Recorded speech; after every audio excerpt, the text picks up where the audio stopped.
Amém, irmãos? Se tem uma coisa que não acontece na vida de um cristão, é um encerramento, amém? Aqui todo mundo é rio. Então nós vamos cantar de novo esse cântico, amém, irmão? Até porque é o seguinte, eu estava ali vivendo um momento assim, muito especial com Deus enquanto a gente estava cantando. Porque a gente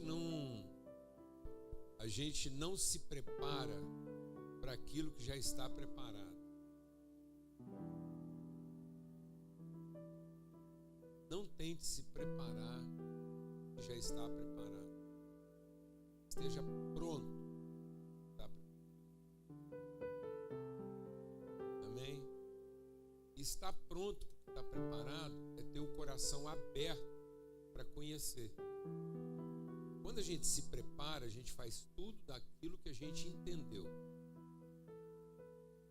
E aí aquilo que a gente entendeu na forma da nossa preparação, fecha o nosso coração porque está preparado. Se alguém algum dia perguntasse a você está preparado? Fala, não, estou pronto.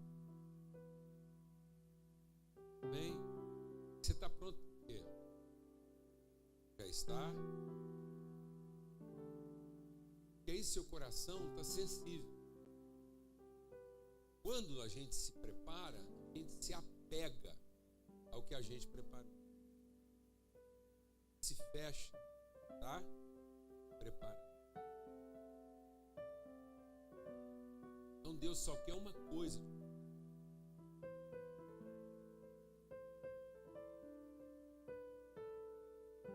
Deus só quer uma coisa.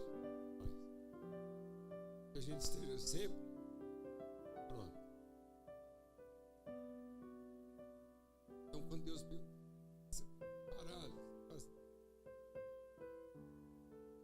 Eu estou pronto para aquilo que o Senhor.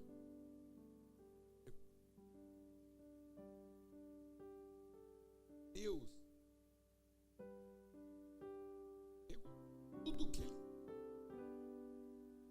tudo que Ele, como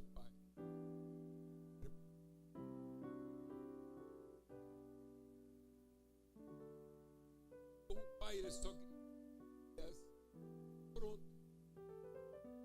ouvir, aprender, para se mover de acordo com Ele. A gente está gastando tempo naquilo que já está, sendo que a gente tinha que gastar tempo para dar o quê?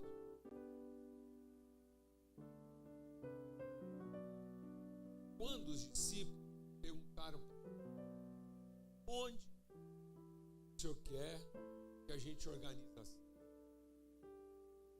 Está vendo como é que tudo na vida não começa com o quê? Sabe quem enfiou o quê em primeiro lugar?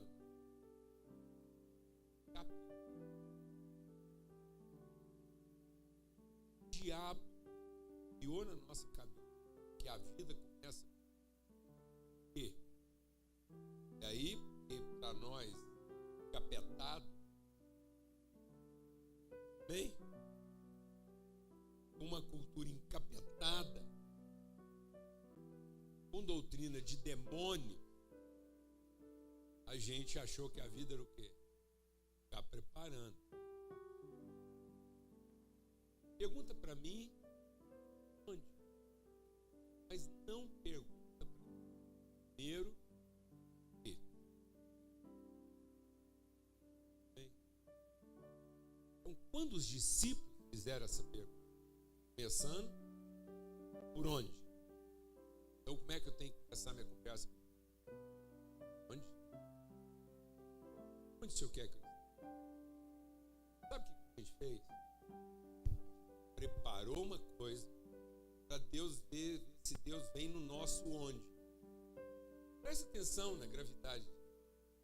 Que a gente acha que Deus vai aparecer no lugar onde eu preparei. Sabe, Ralf? Não vai aparecer no lugar que isso é idolatria.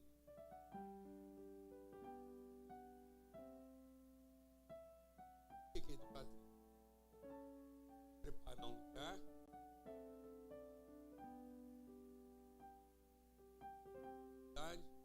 Está pronto, levado ao lugar.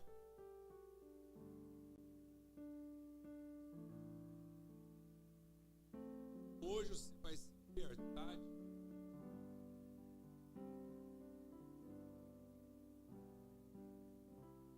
Eu quero fazer o sacrifício de tudo que eu preparo.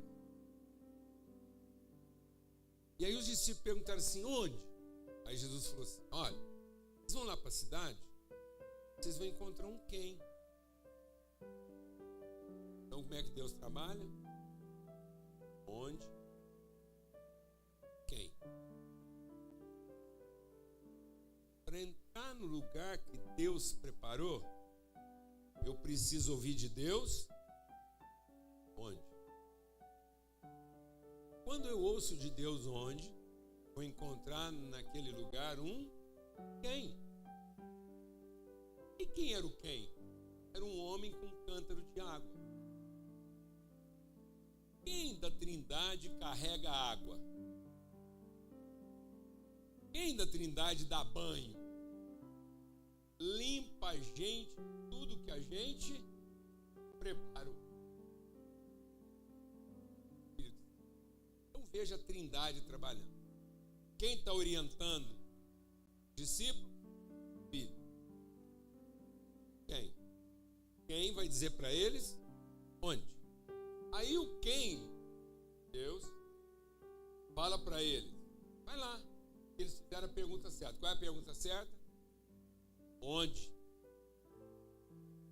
Então toda vez que Deus falar com você, Ele está te mostrando um onde.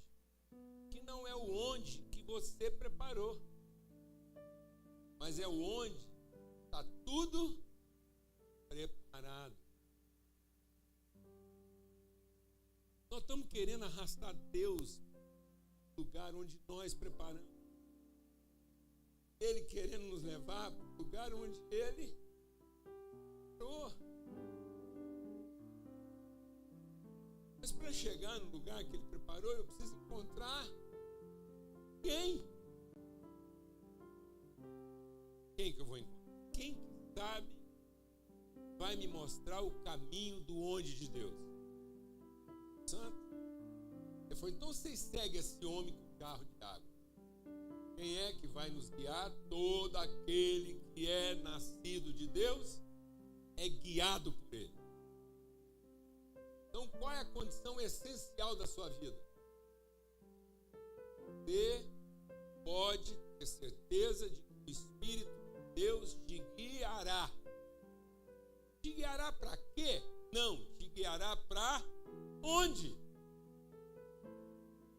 E aí, quando eles seguiram quem nos orienta, falou assim: sabe onde esse homem vai levar vocês?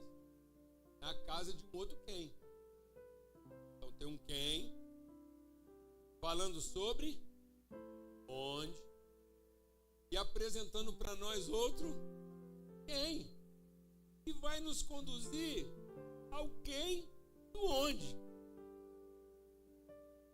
Parece doido, mas é só isso. Aí, o quem de Deus, Filho, o Espírito Santo, quem está esperando onde?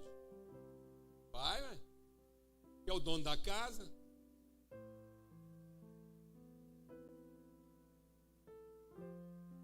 Pai, está lá na casa. Na casa do Pai. Olha o que nós cantamos aqui. Esse é o onde.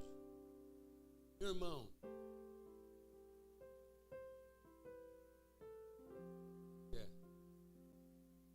te levar para a casa do Pai, onde está tudo. Sabe por que nós não estamos prontos? Porque nós estamos gastando a vida para preparar o trem que já está preparado. Não fala assim, não é doido, não tem. Aí o cara está com 80 anos tentando o quê? Terminar um trem, vai acabar nunca, senta lá na casa do Pai esperando por ele. tudo preparado. Aí a hora que eles chegam na casa do pai, eles perguntam o quê? Quê? Não. Essa não é a pergunta. Ele fala assim, ó, vão lá, vão encontrar um cara com um carro d'água, eles vão levar lá na casa. E quando vocês chegarem lá, o dono da casa vai mostrar para vocês onde? Lá! O onde especial de Deus, onde está tudo te esperando. Aí sim, hora que eu chegar nesse onde, na casa do Pai, segundo a direção do Filho e a orientação do Espírito Santo, o que eu vou descobrir?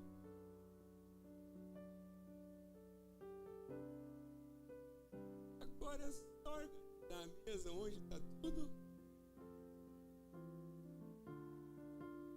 esperando.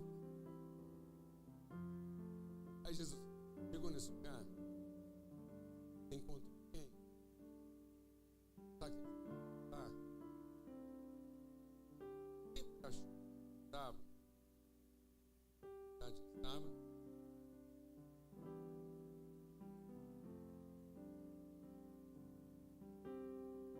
Bem, você precisa de uma chave de fenda. Ah, tá. Você precisa de uma tesourinha para cortar seu. Você precisa de uma tesourinha para fazer aquela cabelo assim que está quase matando o pé, que ela acha que ela vai perder o casamento. E, sabe?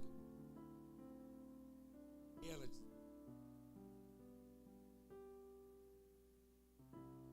que ela corta na alma. Eu fui sempre alma. Tá nesse braço todo. A alma do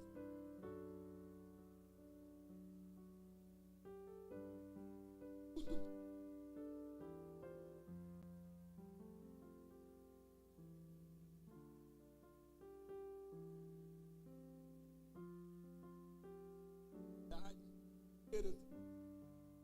Mas aqui vale aumenta o lugar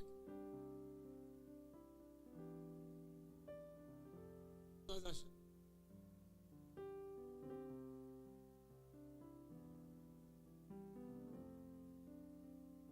A alma e preferiu isso. E aí na hora H não vai poder pôr a culpa nem no capítulo. Você imaginou a tragédia? Você querer pôr a culpa no capeta, ele não está lá para receber a culpa. Ao que você tentar pôr a culpa nele, ele fala, eu não tenho nada com isso, não, eu só dei a ideia. Aí vai ser de lascar, velho.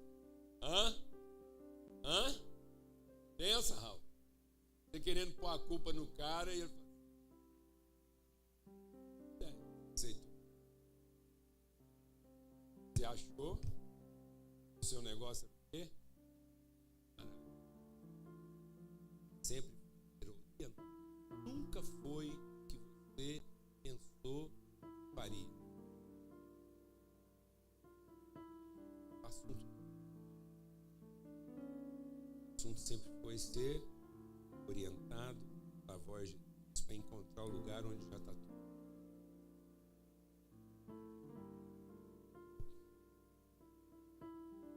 Aí hoje, nós queremos comer o melhor pão de queijo que a humanidade já viu. Onde é que nós vamos achar os ingredientes, Raul? Lá. Tem um cantinho em Minas Gerais, lá nesse lugar.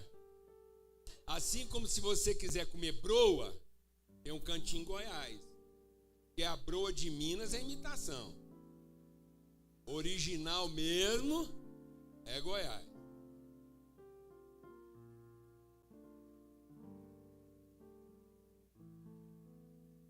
Elas não se competem.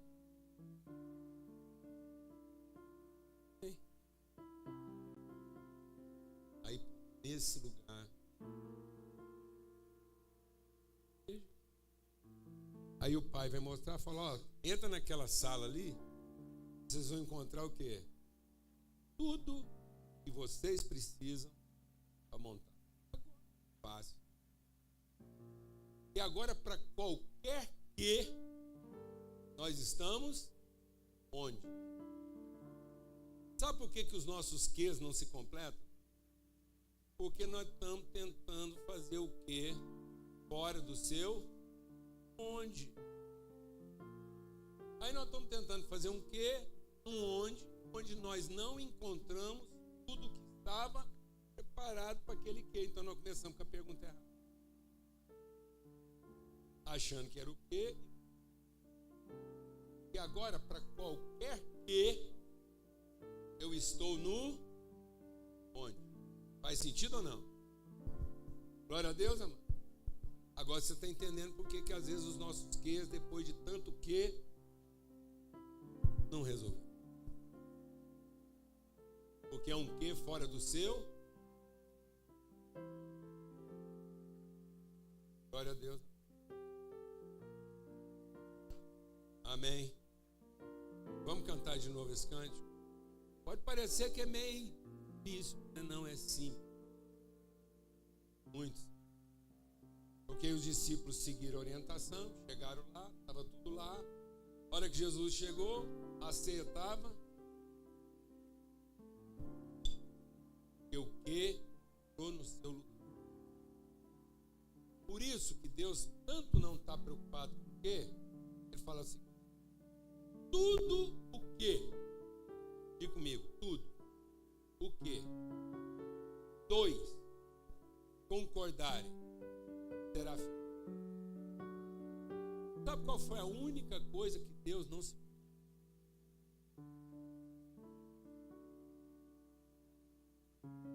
Que Deus se ocupou em preparar o lugar. Que lugar? 2 ou 3 encontram em comunhão.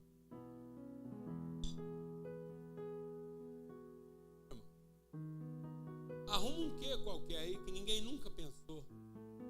Arruma um quê doido. Nesse lugar, ele não vai ser doido. Porque lá tem todas as condições para ele acontecer. Sabe por quê? O que mais doido do mundo que 2 concordarem vai acontecer? Porque esse que está acontecendo no onde, com os seus quem?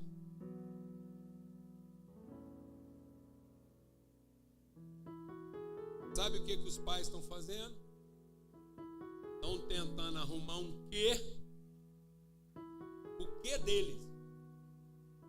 O que eles prepararam? Para depois enfiar os filhos dele dentro desse quê, na obrigação de fazer esse quê ter sentido, e ainda invocar Deus para dar jeito nesse quê eles prepararam e aonde eles enfiaram a sua família. Eu vou te falar, sabe o que Deus quer fazer com esse lugar? Nós preparamos para enfiar os nossos quem? Fala para mim, fala. Queimar. Ele vai queimar. Não vai ficar uma pedra sobre outra pedra.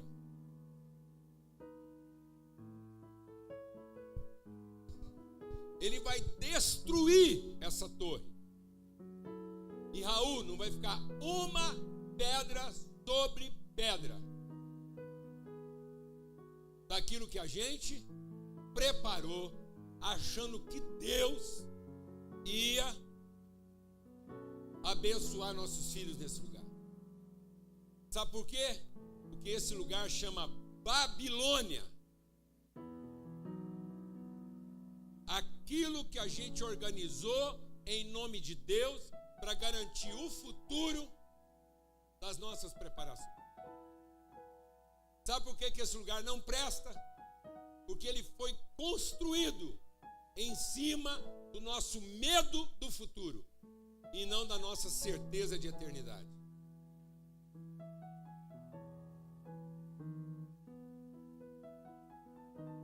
Deus tem 0 compromisso com os nossos medos de futuro, mas Deus é fiel aos seus planos de eternidade. Sabe o que Deus estava fazendo lá na eternidade? Preparando Só queria que você tivesse para entrar com. Faz sentido para você, Maria? Amém? Então não vamos escravizar nossa família, nossos filhos, aos nossos queridos, achando que a gente gastou tanto preparando. Deus tem a obrigação de vir agora e abrir. Mas em tempo, vamos fazer esse lugar traduzir o que Deus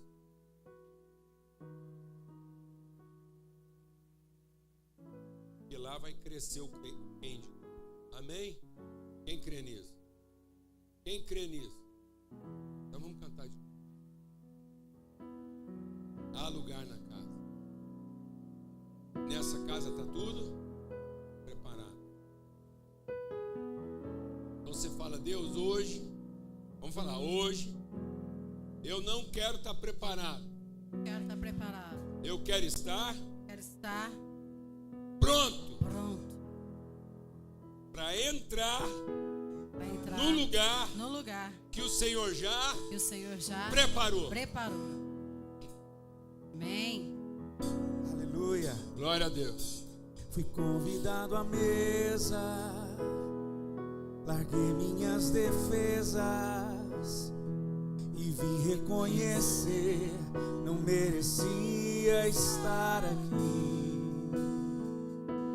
Comigo eu trouxe amigos, felizes ou feridos, gente que escutou esse chamado e aceitou. E é tão bom saber que há lugar aqui. A graça nos chamou pra mesa do Senhor.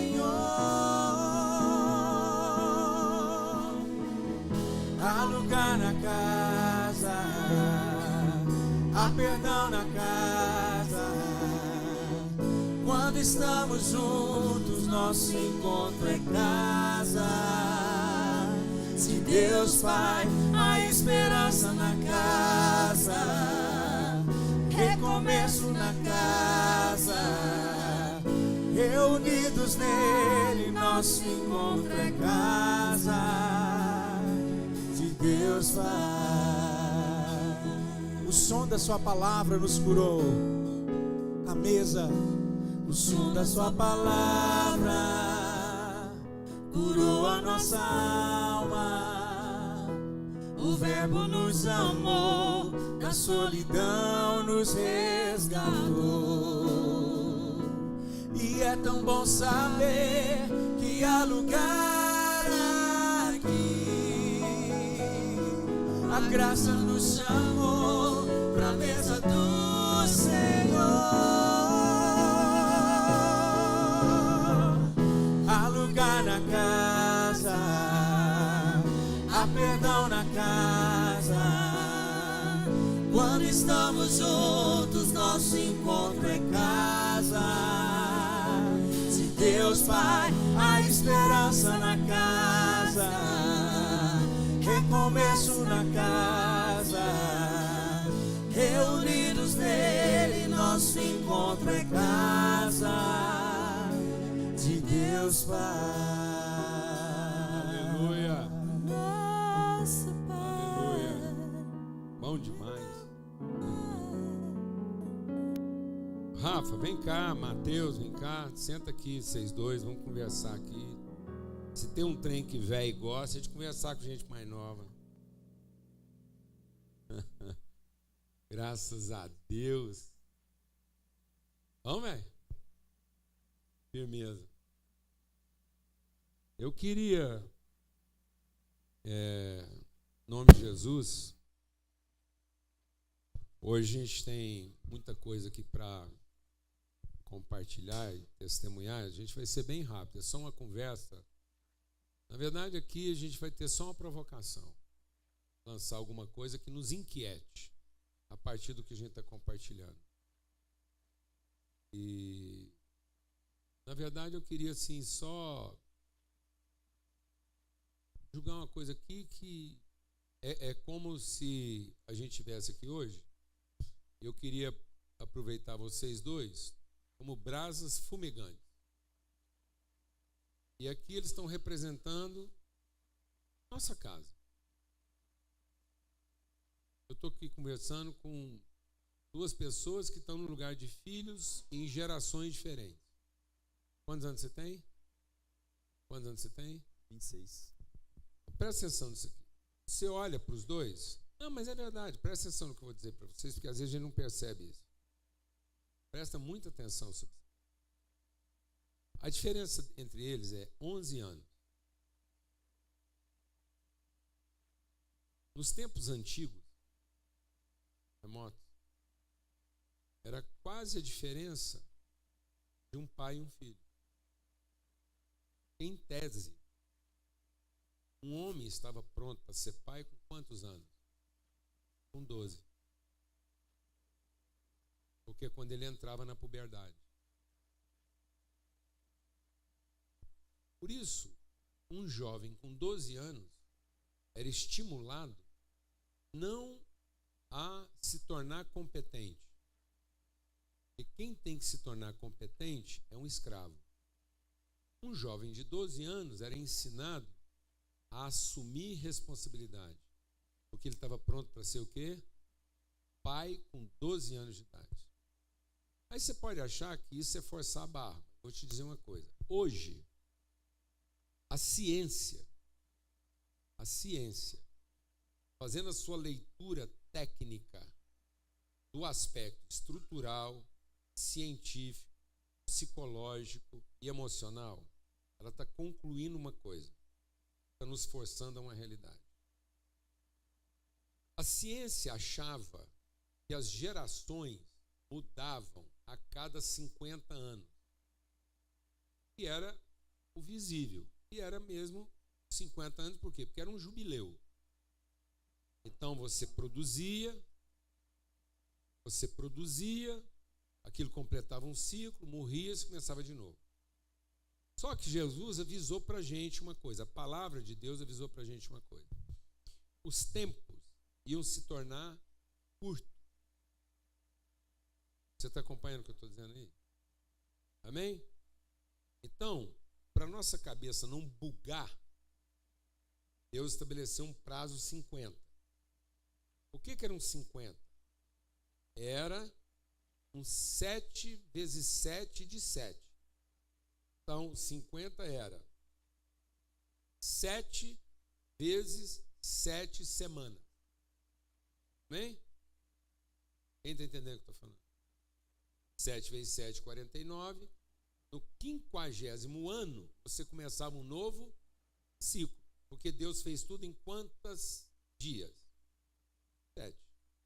Então, para dar tempo, Deus estabeleceu lá no Velho Testamento um ciclo de 7 vezes 7 semanas. Bem? Mas eu precisava entender a semana num sentido pedagógico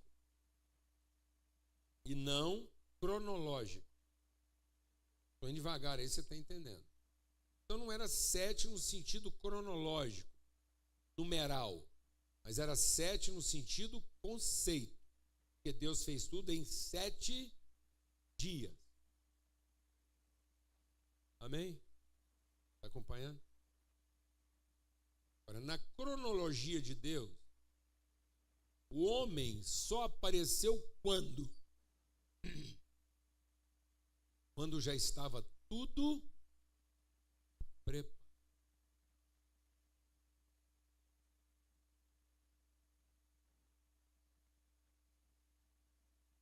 Aleluia, irmão. Glória a Deus. Então, o ciclo se completa na medida em que Deus leva esse tempo espiritual de preparar o onde, e aí ele coloca o seu quem. E quando Deus finalmente coloca o seu quem nesse onde, qual é o quê? O que é? Agora, onde está tudo preparado, o quem vai ter um trabalho só: gerar e não fazer.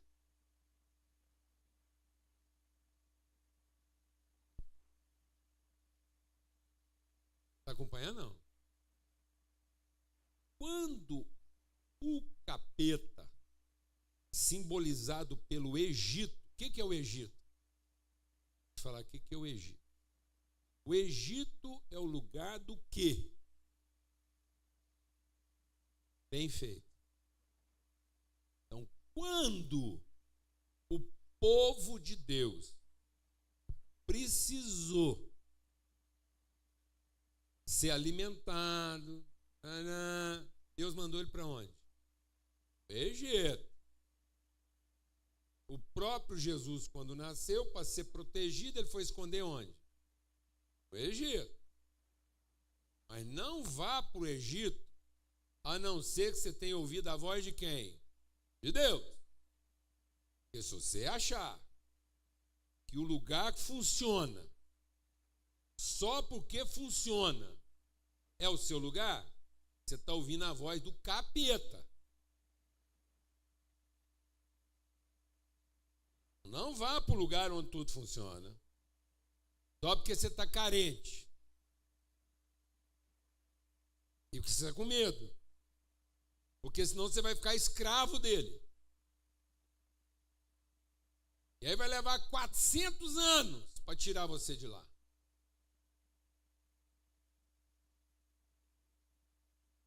Não vá para o lugar onde tudo funciona só porque você está com medo de não funcionar. Porque esse não é o lugar de Deus para a sua vida, esse é o lugar do capeta. Então, o mesmo lugar pode ser o lugar para onde Deus pode te mandar, mas pode ser também o lugar para onde o capeta quer te levar. Só porque um dia foi o lugar para onde Deus te levou. Então, não funcione com essa obviedade de só porque Deus um dia te mandou para o lugar que funciona, agora tudo na sua vida se resolve a partir do lugar que funciona. Porque senão isso vai ser o lugar da sua escravidão. Então Deus te dá uma profissão, fruto de uma revelação. Aí você está vendo que aquilo funciona. Aí você começa a tocar aquilo só porque funciona. Acabou a sua relação. E agora a sua relação com aquilo é fruto da sua ansiedade e não fruto da sua sensibilidade.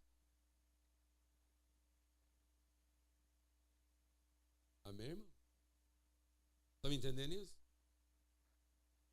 Então, por isso que como a gente não tinha condição de entender isso no Velho Testamento, as semanas eram de 7 anos.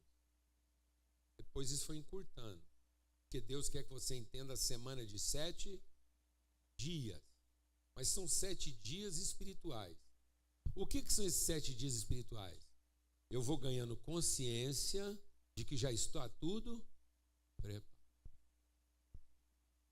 Para que eu seja o quem de Deus, para dar sentido ao que já está tudo preparado. E não para ter sentido tentando preparar. Vou falar devagar. Você é o quem de Deus, onde já está tudo preparado. Para você dar sentido ao que já está preparado. Mas você não é alguém procurando ter sentido a partir da preparação. Glória a Deus. Porque senão você vai ficar o quê? Ansioso. Então eu preciso de quanto tempo? 7 dias. Porque senão não vai ter descanso. Por que Deus podia descansar? Por que Deus descansou? Porque Ele pôs o quem dele num lugar que já estava tudo preparado. Bem, se Deus está descansando, quanto mais nós. Então agora nós vamos tocar e trabalhar. Porque o meu trabalho só vai ser trabalho Se eu tiver certeza que o meu trabalho é para dar sentido no que já está preparado. Porque se o meu trabalho for para preparar aquilo que vai me proteger, então não vai ser trabalho, vai ser o quê? Escravidão. Por isso que o povo ficou preso no Egito. E aí, o que o Egito, presta atenção, o que o Egito fez? Para esse povo não cumprir o propósito de reproduzir os seus cães, vamos aumentar o serviço dele. Toca, pois, povo, fazer mais tijolo. Tijolo é uma coisa que a gente faz pensando que nós vamos preparar o que na verdade já está preparado. Glória a Deus, amado.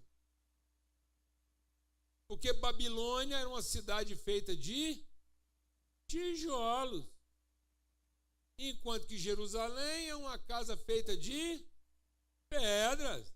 Então, Jerusalém é uma casa construída de pedras. O que é uma casa construída de pedra? É uma casa que só está organizando aquilo que já estava o quê?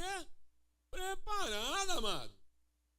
Aí nós viramos fabricante de tijolo para construir nossa Babilônia, em vez de ser organizador de pedra. Glória a Deus, irmão.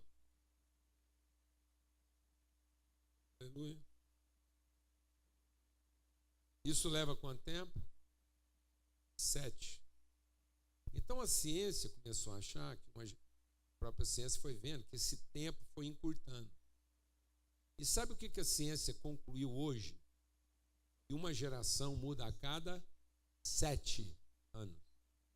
Você está vendo isso acontecer? A velocidade e as referências de organização estão mudando a cada 7 anos. Então aqui nós temos o quê?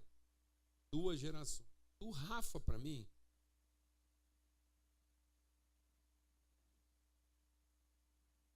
tem 30. Entre eu e o Rafa tem 5 gerações. Você pira, né? Esse aqui é uma mesa multigeracional. Glória a Deus. Se eu não tiver a sensibilidade, eu fico aqui como um velho caduco, obrigando o Rafael a manter aquilo que eu preparei, em vez de ensinar ele a entrar naquilo que já está preparado. E numa velocidade de 10 anos, o Rafa põe uma pressão em cima do Mateus, já obrigando ele a ter que entender ele, em vez de ser o cara que vai dar condições para ele, a partir do mesmo lugar onde já está tudo preparado, estabelecer a sua ordem. Quem está entendendo o que eu estou falando? Agora você imagina, daqui empurrar o filho. O tanto de entulho que esse menino vai ter que o quê? Arrastar.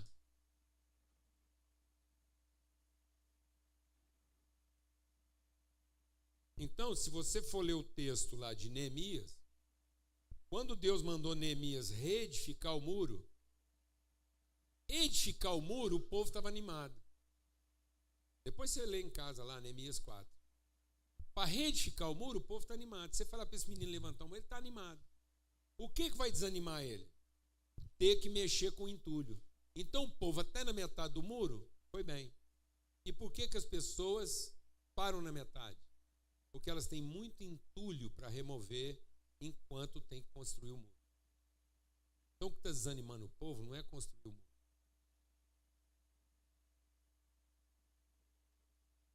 É que eles não sabem o que faz com o tanto de entulho que a gente...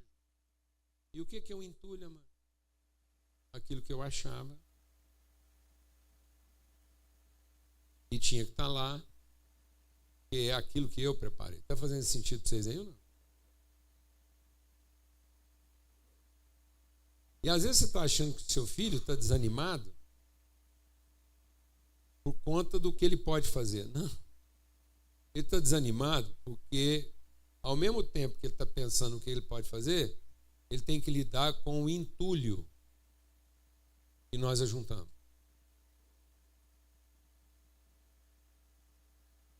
E ele não morre na construção, ele morre na faxina.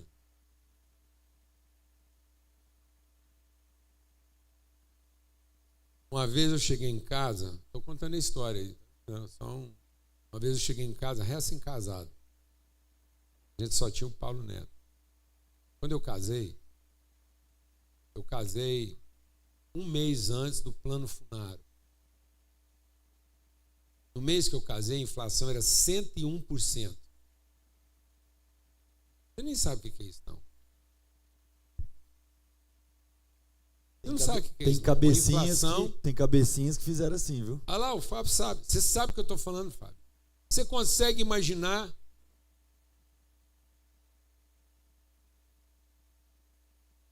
Não, do país não, Fábio. Da humanidade.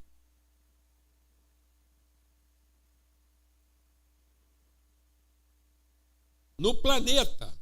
Você consegue imaginar você começar um mês com um preço e terminar o mês com isso 100% mais caro? Muito mais. Não tem precedente. Em um mês. Tanto que tiveram que tabelar nosso dinheiro. E eu, ingenuamente, marco meu casamento para janeiro no alto desse negócio. Não tem na história da humanidade ninguém que ganhou mais abajur e cachipô do que eu.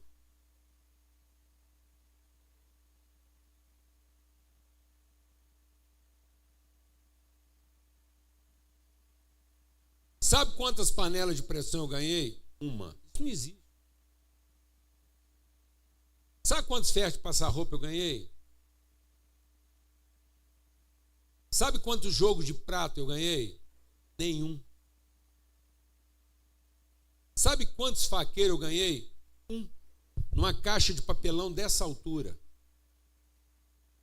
E as facas que eu ganhei não tinha cabo e lâmina. Elas tinham um amassadinho entre o cabo e a lâmina. Você está acostumado com faca que tem cabo. A minha não. Era um ferro só, aí eles davam um amassadinho para você saber que terminou o cabo, começou a lâmina. Você já viu dessa faca? Não. Eu tinha que ter guardado uma. Ela só era tortinha. Você lembra dela? Quando eu voltei da lua de mel para fazer a nossa primeira refeição em casa, enquanto a Lana fazia o almoço, eu fui no armazém da esquina comprar os pratos.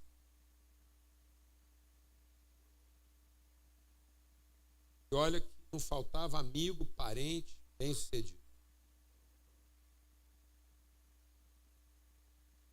O lixo do meu banheiro era um cachepô.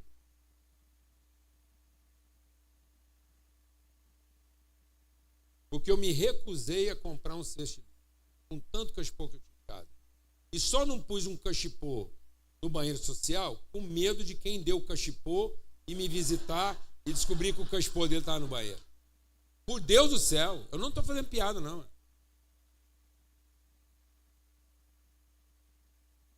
E enfrentei um problema gigante, porque eu não podia dar os meus abajur de presente de casamento, correndo o risco de estar devolvendo ele para quem me deu.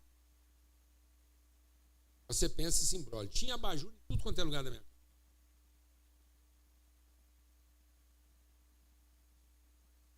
Vamos para você? Um dia eu cheguei em casa, a Lana estava desorientada, porque ela não aguentava mais tirar pó, tanto enfeite.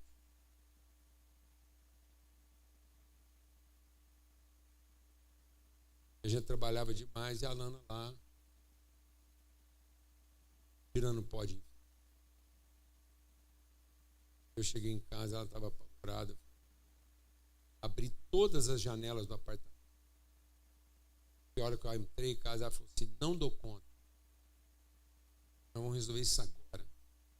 Abri todas as janelas e falei, onde nós vamos começar a jogar fora? Eu não vou gastar tempo na minha vida limpando pó, enfeite.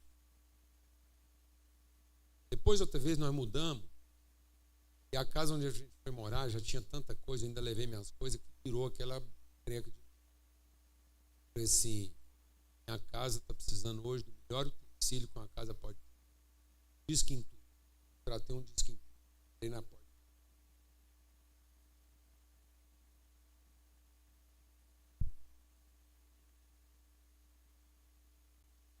Para devolver a nossa casa o quê? Saúde.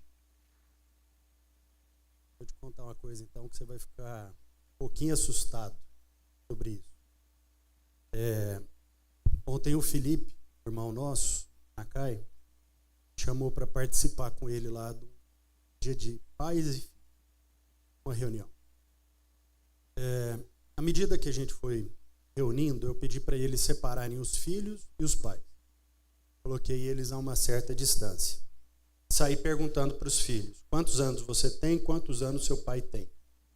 Sabe qual que era a média? 40 anos de diferença. 40 anos. Aí a gente acha que esses 40 anos são só uma idade. Mas é uma distância tão grande. Por quê?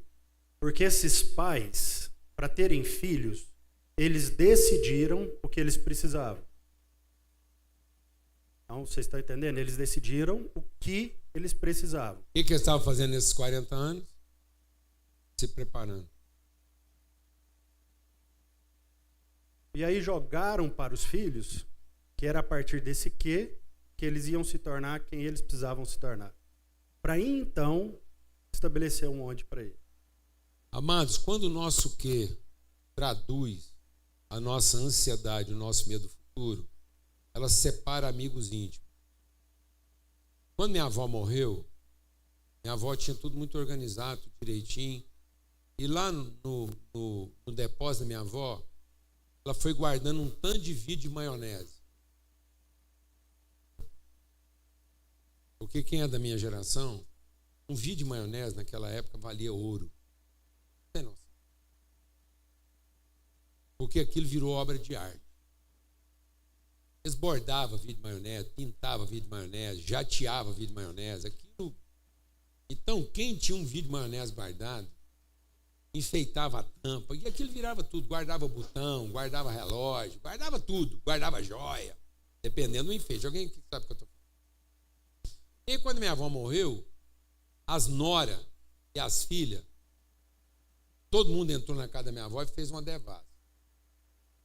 Todo mundo levou. Aí chegou uma filha e uma nora atrasada. O que era primeira linha já tinha ido embora tudo. E elas entraram na casa querendo o quê? Uma esperança. O que sobrou? Elas foi mexendo, parar lá no quartinho. Eu estava lá nesse. Aí elas chegaram lá naquele depósito. Deu um pau tão grande entre as duas cunhadas, por causa desse vídeo de maionese, elas ficaram 3 anos sem conversar.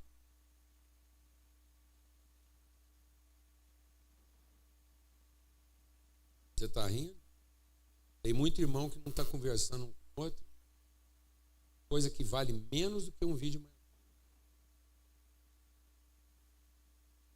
E aquilo virou o quê? A herança dos nossos.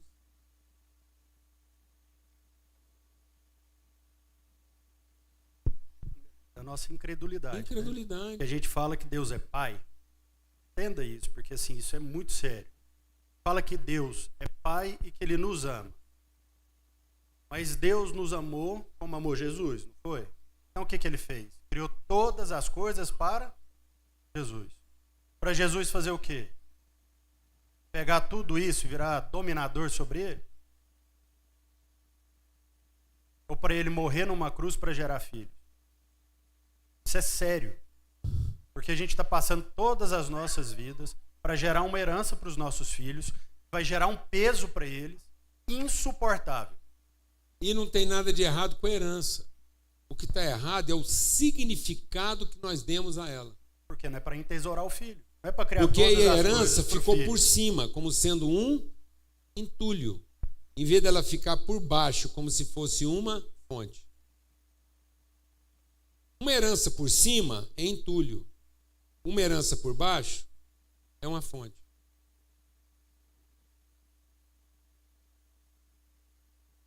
Glória a Deus.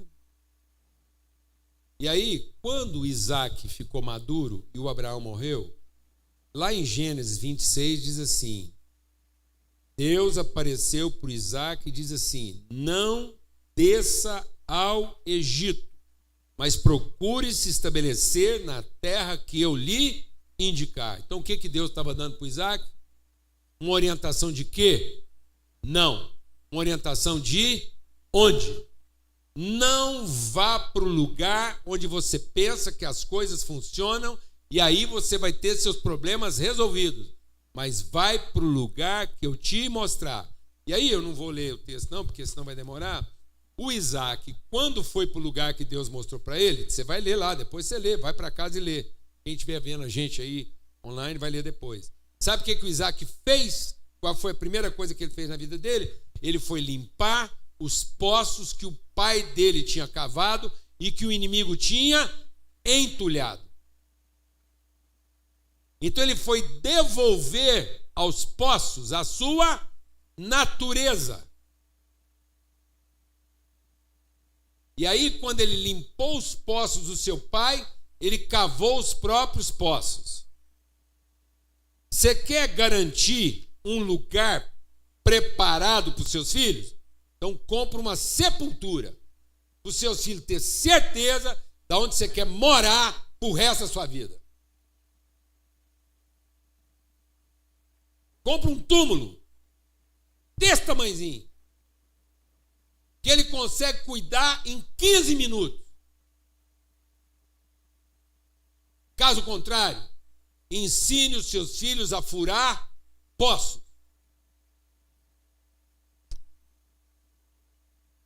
Deus te deu uma pá, uma enxada, uma picareta, mas não foi para você cavar sepulturas.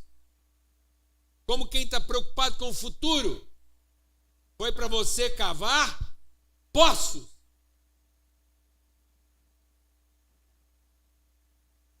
Que vão alimentar a vida das pessoas.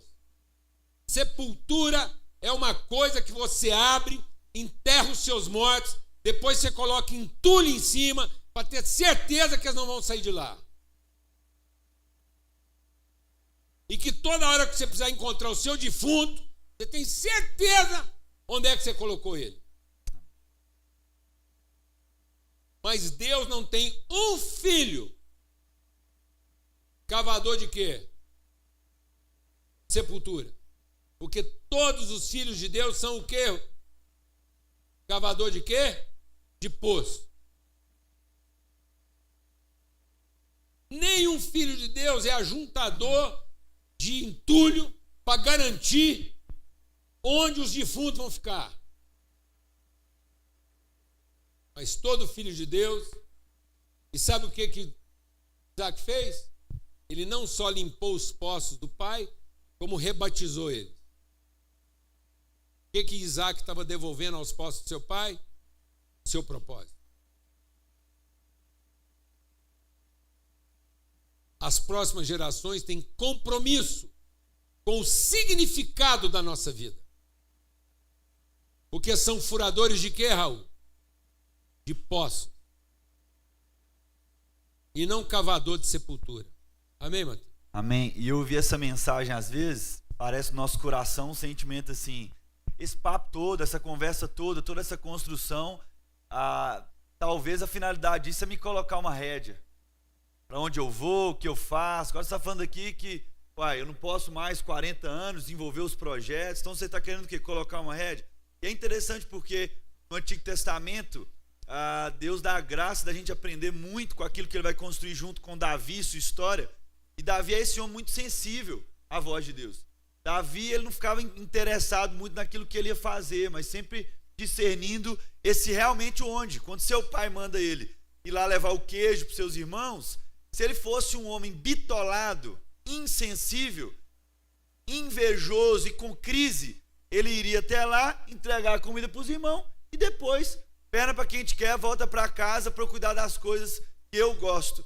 E é interessante que Davi, ele tem a sensibilidade de pisar no onde Deus está levando ele. Quando Deus leva ele para aquele lugar, o pai achava que era para alimentar os irmãos, mas ele vai ali, como a história você sabe muito bem, destruir ali o gigante, como Paulo Júnior sempre nos lembra, né?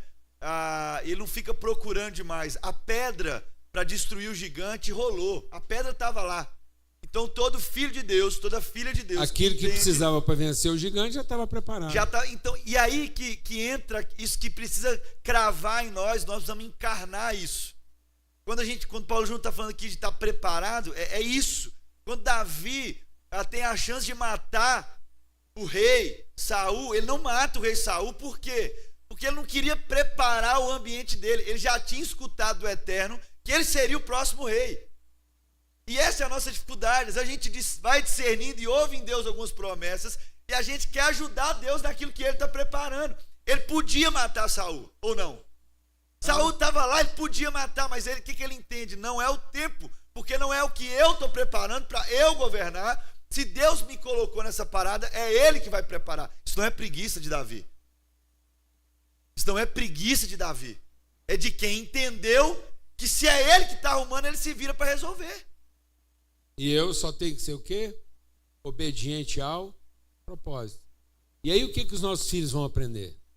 Eles vão aprender a ter responsabilidade e não direito.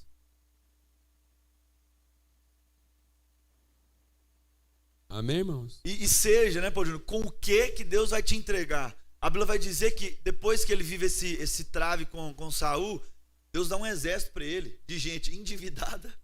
A Bíblia detalha isso. Gente que tinha dívida. E ele só tinha que fazer o que com esses caras? Orientar. Porque eram pessoas desorientadas. A Bíblia fala sobre pessoas desorientadas.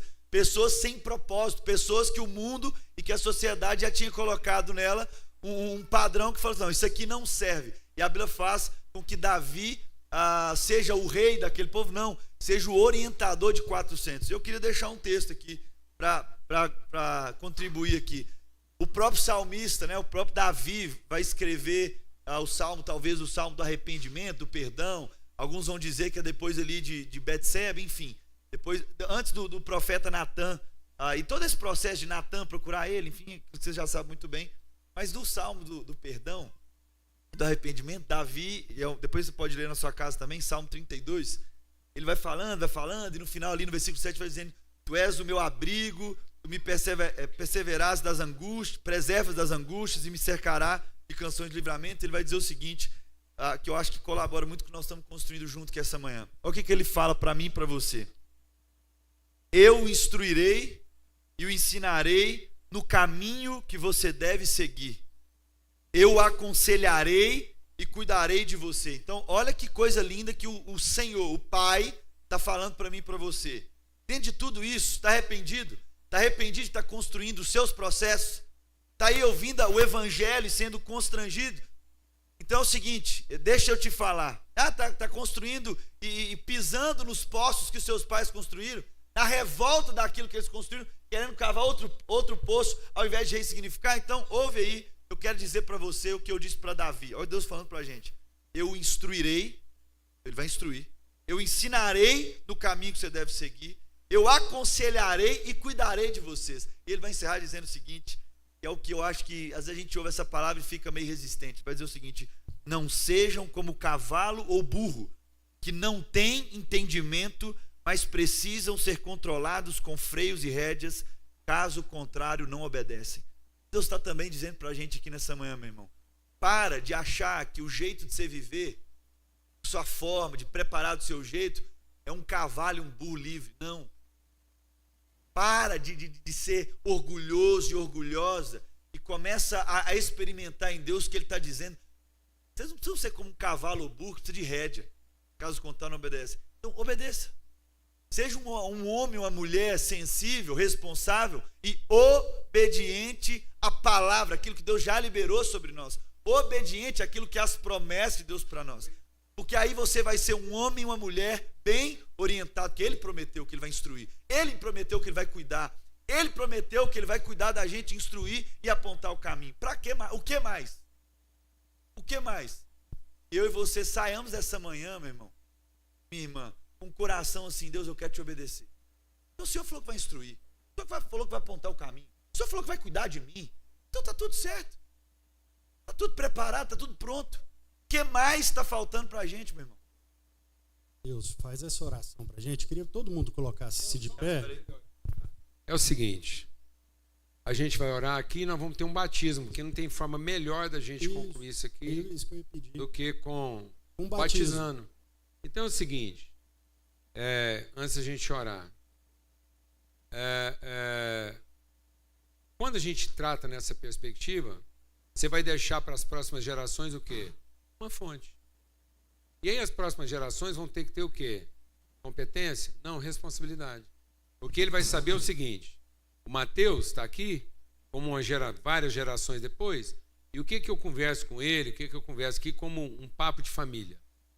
Ó, nessa fonte que foi cavada aqui, você pode plantar o que você quiser. Inclusive espinho. E vai crescer.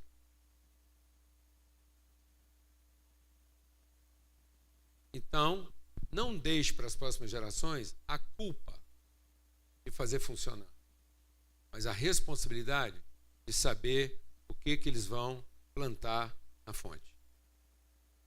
A gente não criar cavador de sepultura, mas a gente reproduzir curador de poços. E aí eles vão ter que ter responsabilidade, porque eles vão saber o seguinte, nós estamos entregando as condições, então o que ele plantar lá agora vai florescer. Pode ser trigo, como pode ser o quê? Espinho.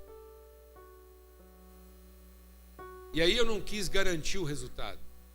Eu quis garantir as condições.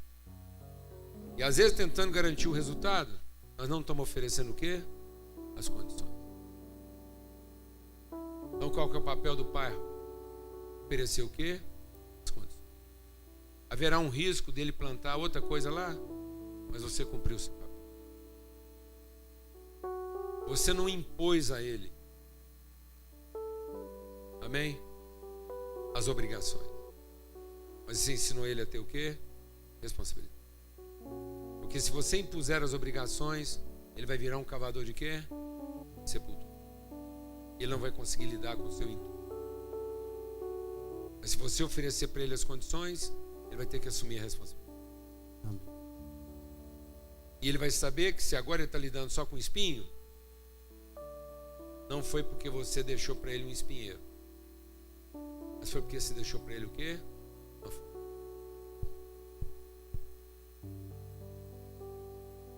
Glória a Deus, amado. Em nome de Cristo. Esse é o lugar. Sabe o lugar onde é que Deus te coloca? Sabe o que você vai encontrar no lugar onde Deus te coloca? Uma flor.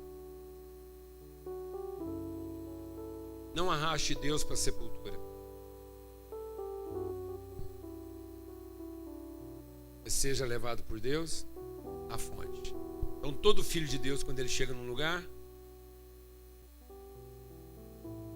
ele é um furador de buraco, como quem está procurando o quê? Uma fonte. E não um furador de buraco como quem está preparando uma sepultura. Tem gente que caprichou tanto na sepultura e fez até uma capela achando que Deus vai visitar ele lá no túmulo. Eu vou te falar quem vai visitar você na capela que você puser em cima do seu túmulo. Capela, para celebrar a sua morte. Porque se Deus quiser, quando alguém chegar lá no seu túmulo, vai encontrar ele vazio. Porque você é fonte. Que os nossos túmulos sejam encontrados o quê? Vazios. Porque nós somos furadores de cisterna. É de fonte. Glória a Deus. O povo chegou lá na sua sepultura e falou, mas era para ele estar aqui. Mas não é alma Ele penada vai também, encontrar não. só os panos, companheiro. Amém? Porque você é fonte. Amém? E PJ, Pode orar depois do batismo? Não, tem um agora. A Aqui gente não podia, falta batismo, não. a gente Deixa eu podia falar fazer. comigo no segundo culto. Pega lá o papelzinho para mim não esquecer quem é. Vamos batizar a nossa irmã nessa unção. Quero chamar aqui a Fernanda. Glória a Deus. Recebeu a mensagem, Fernanda? Está animada? Deus está mandando na sua mão aí uma pá, uma picareta, uma enxada. Você ser o que na vida, Fernando? Não está? E Ele vai te levar para um lugar onde está tudo preparado. O que está preparado lá? Tem água lá. Então fura. E você vai encontrar o quê? Fonte. Amém? Quem crê nisso? É com essa palavra que nós vamos batizar a Fernanda. É nesse ambiente. Glória a Deus. Quem? Cadê a Eduarda? Aí, ó. Glória a Deus. Olha que benção. Tá boa? Amém?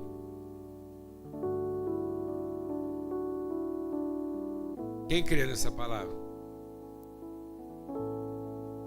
Fernanda, nós te batizamos em nome do Pai, do Filho e do Espírito Santo de Deus. Eu quero fazer uma coisa diferente que raramente a gente faz aqui, viu, Fernanda? Você segura a onda aí, porque eu sei que você caprichou na chapinha, no alinhamento aí.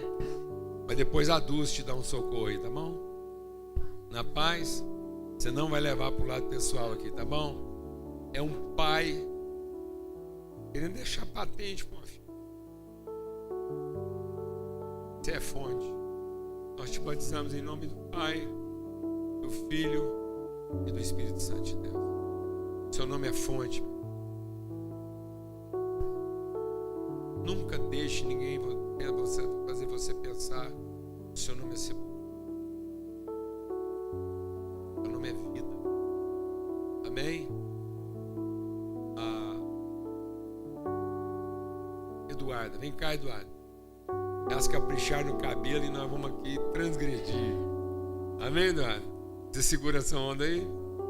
Glória a Deus. Eduarda, nós te batizamos em nome do Pai, do Filho e do Espírito Santo de Deus. E eu vou falar uma coisa para vocês. O povo acha que a gente fica viajando, mas assim, eu acho que com essa palavra, com esse nome, a gente realmente não podia batizar uma só. Amém? Porque os poços vêm no mínimo em dupla.